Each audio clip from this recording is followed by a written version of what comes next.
Bienvenidos a una nueva entrevista. Hoy tenemos con nosotros a Miguel Ángel Robles, que es socio y director general de Interval Network, fundador de Iniciativa Pymes y autor del libro que hoy nos trae aquí a esta entrevista con Miguel Ángel, autor del libro I Love My Pyme. En primer lugar, Miguel Ángel, date las gracias por tu tiempo y por estar aquí con nosotros. Gracias, buenos días, Juan Carlos. En primer lugar, quería preguntarte precisamente un poco en torno al libro, ¿por qué este nombre tan sugerente, I Love My Pyme? Bueno, yo lo descubrí en un momento en el que perdí el amor a mi pyme, ¿no? O sea, con esto de la crisis, nosotros estábamos en un momento en unas circunstancias empresariales, pues como todos, ¿no? Con dificultades, y llegó un momento en que me estaba dando cuenta que estaba perdiendo ese amor que siempre había tenido hacia la pequeña empresa que dirijo. Y dije, hay que hacer algo, ¿no? O sea, fue una reflexión interior que me llevó a este título tan sugerente de I Love My Pyme. Y ahí defendiendo un concepto que es que hay que amar, hay que poner pasión en la ejecución que tú haces de la dirección, de la gestión, desde el punto de vista del liderazgo. Esa pasión la tienes que poner en la pyme y por eso es I Love My Pyme, ¿no? Es cosa más porque el subtítulo es Lovers versus Managers, ¿no? Sí. ¿Son posturas contrapuestas?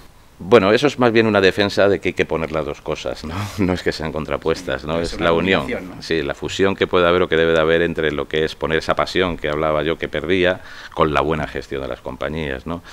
Todo viene referenciado pues en dos encuestas que vi y que me llamaron mucho la atención. Una que decía que los españoles éramos los mejores amantes en una encuesta a 15.000 mujeres de todo el mundo, y otra que decía que los españoles éramos los peores gestores europeos en una encuesta que había pues de Stanford y McKinsey, ¿no? Entonces, esas dos contraposiciones me hicieron pensar y decir, bueno, ¿qué somos? ¿Buenos amantes y malos gestores o buenos gestores y malos amantes, ¿no?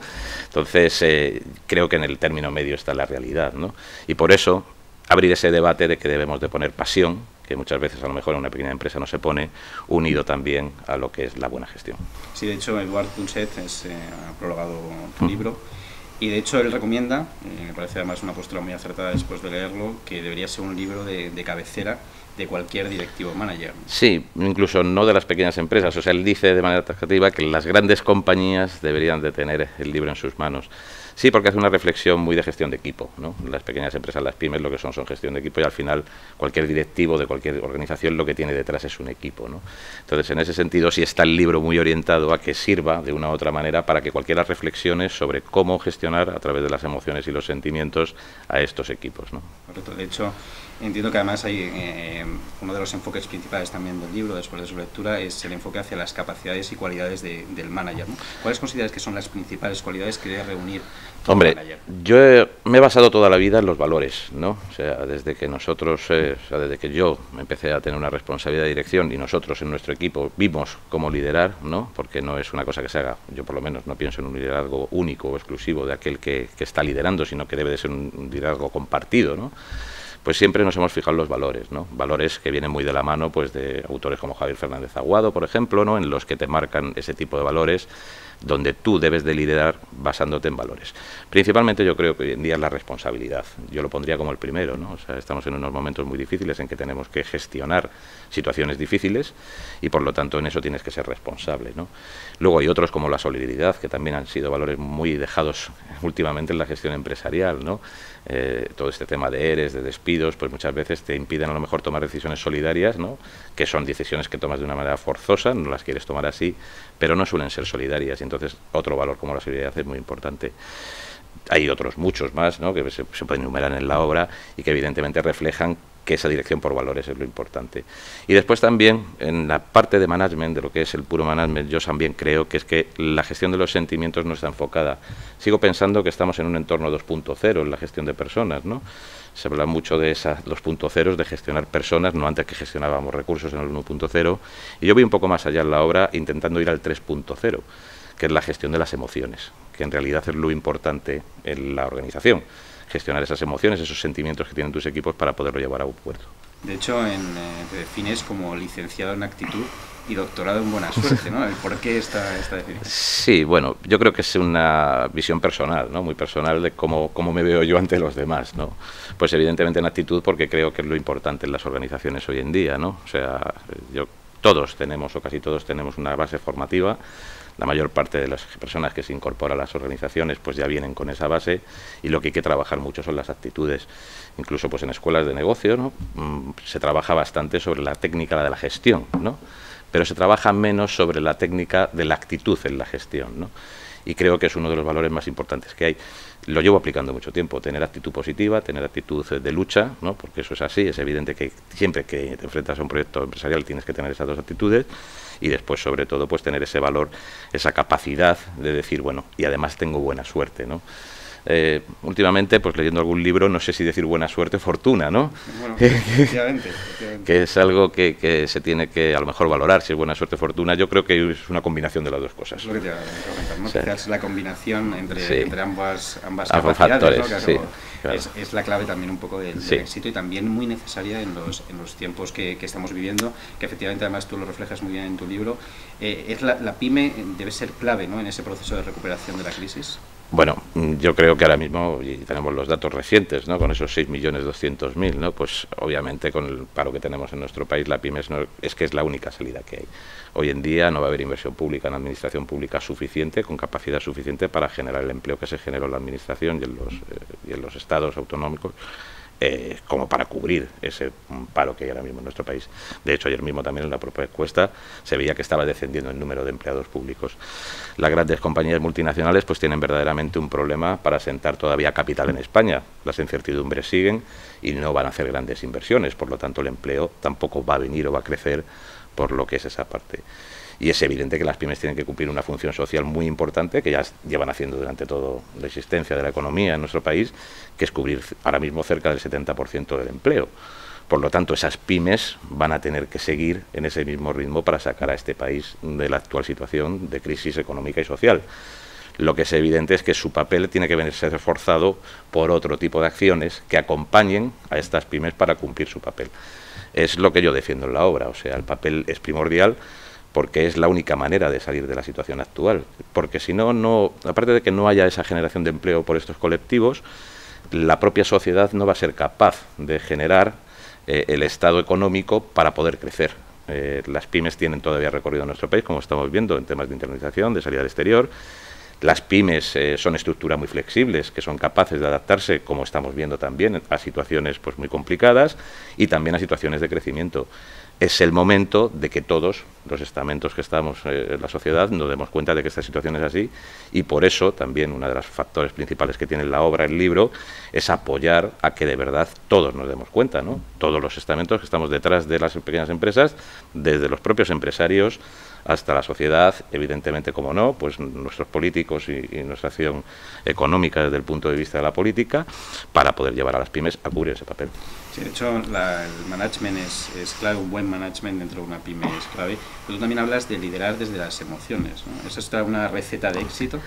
Hombre, es que sin emociones en una pequeña empresa no hay nada. Tienes que tener en cuenta de que estamos ante grupos muy pequeños de trabajo, donde prácticamente pasamos más tiempo todos, horario incluido, que con nuestras familias o que con nuestros amigos, y es obvio que es un entorno muy cerrado, ¿no?, en el que tiene que haber ese tipo de emoción para conseguir principalmente una cosa, que es compromiso. O sea, hoy en día yo creo que el talento es algo que debemos de suponer en todos los que estamos dentro de las organizaciones, porque sin talento no vamos a ningún lado, y las dificultades tal vez estén en conseguir ese compromiso. Ese compromiso nada más se consigue si de verdad lideras desde un punto de vista de emociones, emocional, ¿no? Si de verdad atraes a tu equipo a un objetivo común a través de las emociones. Por eso creo que el papel que cumplen las emociones ahora mismo en el liderazgo de las organizaciones, y sobre todo en la gestión, ya no solamente en el liderazgo, pues es fundamental. Sí, además entiendo que es una combinación que debe estar en todo, digamos, en toda línea de seguimiento y de actuación de cualquier manager, con cualquier puesto de responsabilidad o con cualquier capacidad de responsabilidad dentro de la organización, ¿no? Sí, sí. No solamente tiene que venir de la dirección general a la presidencia. Bueno, es que yo creo que es inverso, o sea, también, o sea, y en ese sentido muchas veces, ¿no? Exacto, sí, sí, muchas veces además las propias organizaciones, y en este tipo de organizaciones pequeñas se ve más esa pasión. Incluso falta en muchos casos en el liderazgo, pero sí está en la organización, pues en puestos medios, intermedios, o incluso en la base de la propia organización, ¿no? Y esa doble dirección que hablamos de poner emociones y sentimientos para la empresa desde los dos lados, yo creo que es fundamental. De hecho, hablas de pasión. Yo creo que una de las partes importantísimas de la pasión es una de las actitudes que estamos viendo en estos tiempos difíciles que vivimos, que es el emprendimiento, ¿no? ¿Cuál es tu opinión sobre el emprendimiento que estamos, digamos, al que estamos asistiendo y el que debería ser? Sí, el que debería ser. Hombre, vamos a ver, emprender siempre es bueno. Yo soy de los que defiendo además de que emprendedores existen todos los días, ¿no? Yo hablo mucho del término empresario, que es un término que ya está utilizado por más gente en estos momentos, ¿no? De decir, bueno, pues un empresario que es emprendedor y que lo hace de manera constante. Creo que ahora mismo hay dos problemas. Uno de ellos es una burbuja emprendedora bastante importante, ¿no? Desde los estamentos, desde las propias universidades, pues se está haciendo, yo creo, demasiada promoción al emprendedor. Además desvirtuando la realidad del emprendedor, porque el emprendedor tiene que nacer de una motivación personal. O sea, no buscar forzar las motivaciones personales. Muy difícil que alguien que vaya a emprender, y eso es otra de las cosas que defiendo en el libro, sin motivación llegue a hacer, ¿vale? Entonces, se está forzando un poco, sobre todo a la población juvenil, dado que no se es capaz de darle una salida en empleo suficientemente atractiva, pues se está forzando bastante a la población juvenil a que intente emprender. Esto en las escuelas de negocio, en las universidades, pues de una manera u otra hay este flujo ya de comunicación. Y el Estado, ante las dificultades de verdad de apoyar a la PYME, pues lo que está es agarrándose a ese palo, entre comillas, fácil, de poner al emprendedor en liza, de poner al emprendedor en valor. El problema es que el emprendedor puede nacer, pero ¿cuánto tiempo vive, ¿no? O sea, nosotros... Tiene que crecer también, ¿no? España tiene un problema muy grave, que es la supervivencia de las pequeñas empresas, ¿no? La falta de capitalización de las pymes pues lleva en muchos casos a que a los 5 años de media mueran, ¿no? Entonces, eso pues significa que es como mandar a guerreros al campo de batalla sabiendo que van a ser aniquilados. Por lo tanto, hay que tener mucho cuidado con esto de emprender. Y yo soy crítico con la actual situación de esa burbuja de emprendimiento que probablemente en algún momento nos estalle, porque no va a ser la situación a nuestra crisis. Se hablaba que en los mejores términos pues éramos capaces de generar en nuestro país 50.000 emprendedores al año. 5 millones o 6 millones de parados, si lo ves por la EPA, contra 50.000 emprendedores año, nos quedan 100 años de creación de empleo, ¿no? Entonces, las matemáticas en estas cosas no fallan. No fallan. Entonces, es evidente y es obvio que esta no es la situación de desempleo en nuestro país. Que hay que fomentar, evidentemente, el espíritu emprendedor, porque ese va a ser la posición de crecimiento de nuestro país a 6, 7, 8 años. Yo estoy completamente de acuerdo, pero eso tiene que ir muy bien acompañado con una serie de medidas que ponga en valor al que ya ha emprendido y ahora quiere ser una pyme, ¿no? Nuestro principal problema es que ese salto, cuando tú emprendes y eres un 1 en el negocio y ya quieres ser 2 en tu negocio, dejar de hacer un negociete y convertirlo en una pyme, pues el principal problema es que ahí hay un salto que muchos de los que lo dan caen al vacío. ¿Qué tenemos que hacer? De una u otra manera no nos queda más remedio que establecer los mecanismos oportunos para que la gente emprenda, pero una vez que ha emprendido el camino no se quede a la mitad. Porque en esa generación de esas pequeñas empresas, de esas pymes, con 10, 12, 15, 20 trabajadores, o 100 o 200 trabajadores, es donde puede estar de verdad la solución de salida a nuestro país. Y las políticas no van en ese camino.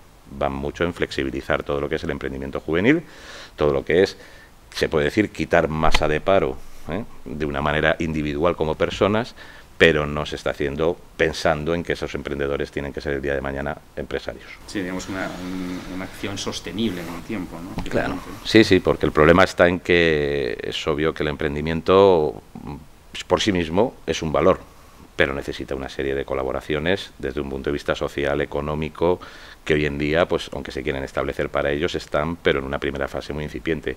Posteriormente no hay nada. Sí, además, efectivamente, vosotros, dentro del ámbito empresarial que diriges, tenéis un gran conocimiento de la pyme, ¿no? ¿Cuál consideras que es la visión o cuál es el futuro que tenemos por delante de España y en el mundo de la pyme?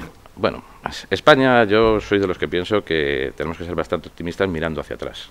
Yo creo que hemos dado un salto muy importante y no somos capaces, pues la especulación, la rapidez de las tecnologías, los mercados propiamente dicho, pues nos llevan siempre a pensar en mañana, sin ser capaces de reflexionar y mirar un poco hacia atrás. Obviamente el problema lo tenemos ahí. Si vemos dónde estábamos hace 20 años y vemos lo que somos ahora, pues diremos, hombre, hemos cambiado mucho, ¿no? Este país ha cambiado mucho en los últimos 20 años. Claro, si queremos ver dónde estamos dentro de 20 años, si reflexionamos y miramos hacia atrás, nos podremos dar cuenta de que no todo tiene que ser malo. Por lo tanto, yo creo que la visión de nuestro país no es tan negativa. Hay factores diferenciales, que ya hemos hablado de ellos y que también plasmo en el libro, como son precisamente esas emociones que nos hacen diferentes. O sea, nuestras selecciones de baloncesto, de fútbol, de balonmano, las chicas de oro, no están triunfando simple y llanamente por una cuestión de azar.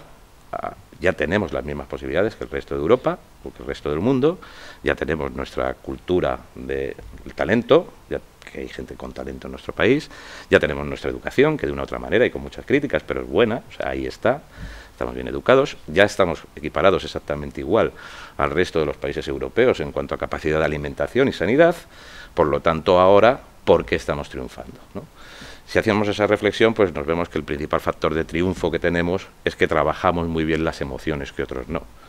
No vamos a ser ni esquemáticos, ni disciplinados, no somos nórdicos, somos españoles y mediterráneos, la mayor parte de nosotros. Entonces, ahí está clara el diferencial. Y ese es el gran valor que yo creo que tenemos que poner, que es esa pasión, esa capacidad emocional que tal vez otros no tienen en el mercado. De ahí viene que a nosotros, pues cuando vienen los turistas, pues seamos los privilegiados. Ahí viene que nuestros talentos en cocina, en artes y escenas, pues sean los privilegiados en el mundo, ¿no? Entonces, ¿por qué? Porque en esa faceta tenemos mucho que ganar. Trabajémosla. No intentemos abandonarla, ¿no? Yo es una de las cosas que digo, ese es el versus manager, ¿no? O sea, lovers managers. Pongamos esa pasión, no solamente nos fijemos en que tenemos que mejorar la gestión, sigamos trabajando ese aspecto diferencial que puede ser primordial también para nuestro país.